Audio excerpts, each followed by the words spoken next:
The other thing too, and you kind of beat me to the punch, is I was going to play devil's advocate and say, well, what if you're in a city that has less than 50,000 people? It doesn't have a big TAM, total addressable market, and I see these firms, they're not doing just PI, they're doing everything because Right. they have a small TAM. So your recommendation is, hey, tell them you're a lawyer, and then if you can't help them, you can still monetize the lead. Absolutely. But what's the old thing about always be closing? Yeah. Always be thinking about how is it that I can help this person. And even in the personal injury field, I'm not always the best person to represent that particular client. But if I can get them to somebody that is, it's a win for everybody.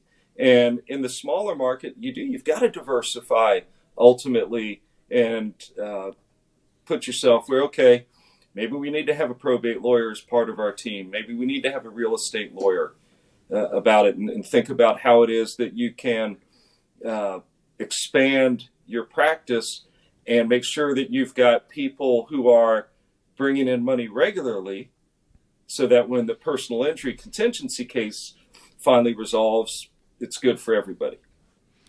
I couldn't agree more, and you know this better than anyone, being in Florida, because of how notoriously saturated that market is. I wanted to switch to kind of content a bit, because your content is different. It is not common. So you have some very unique pages on notable cases. You've got your driving motto to do right by your clients. How does this play into your marketing and who you are? Well, again, like I said, we don't advertise by TV or newspaper or magazine ads or anything like that. So for us, our website is primarily a qualifier for our clients. That is, that they've been referred to us by somebody else. They go to the website and they want to know that the person that's going to be representing them is somebody who is qualified to do it, is at the top of their game, is respected in the legal field, has had proven results. So that's the driving force for us. But then I think that the other thing that we're trying to do is provide information to people.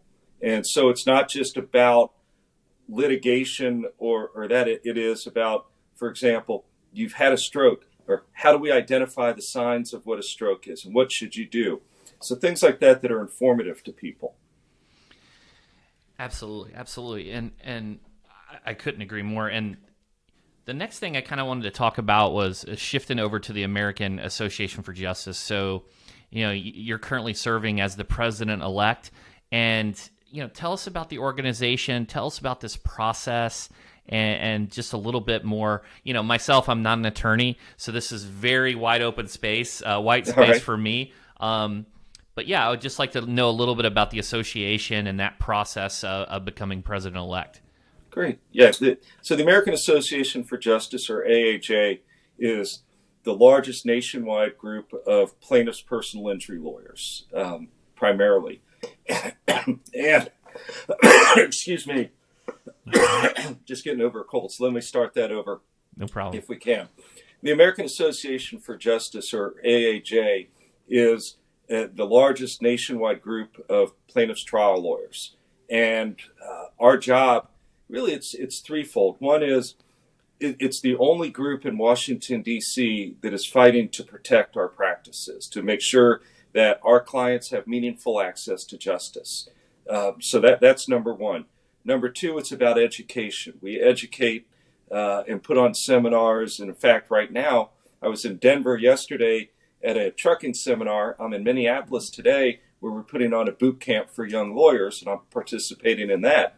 And then the third component of it is really about the community that we have. I have met people, not just across the country, but across the world through AAJ. And as a lawyer, no matter what city I'm in, I can pick up the phone and call somebody, and they're there to help me with whatever it is that I might need at the drop of a hat. So that's kind of the overarching idea of what AAJ is and what it's meant to me. It's been an integral part of my practice. And as an officer, you start off as parliamentarian, and then you go up. It's a 6-year path to become president.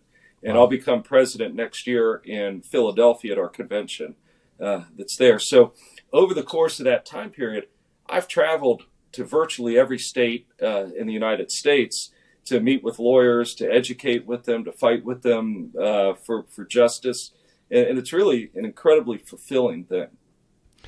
And I got to imagine too, and whether this was a key motive or not, those relationships are again referrals. You're elevating your status, you're elevating, your how well you're known, and then you get to meet these individuals and connect. And people like to do business with who they know. Sure, you're not going to get a referral without a relationship.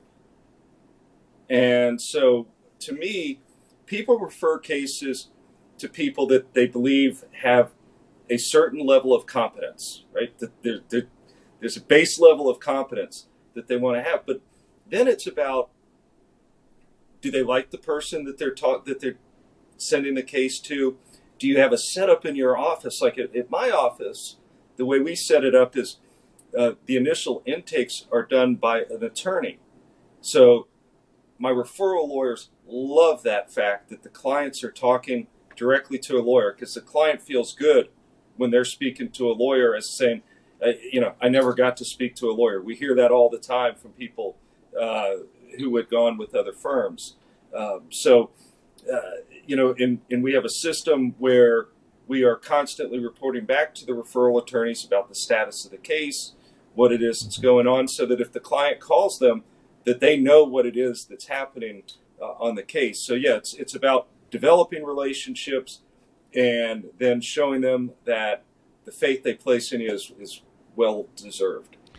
And I got to imagine, too, that the type of practice that you have, this specialization in nursing home, med mal, product liability type cases, it allows you to have an attorney answer all the calls. I guess the big TV advertisers and billboard advertisers, Mark Anajar Levine is the only one that I'm aware of to where he does high volume intake with attorneys first, which is different.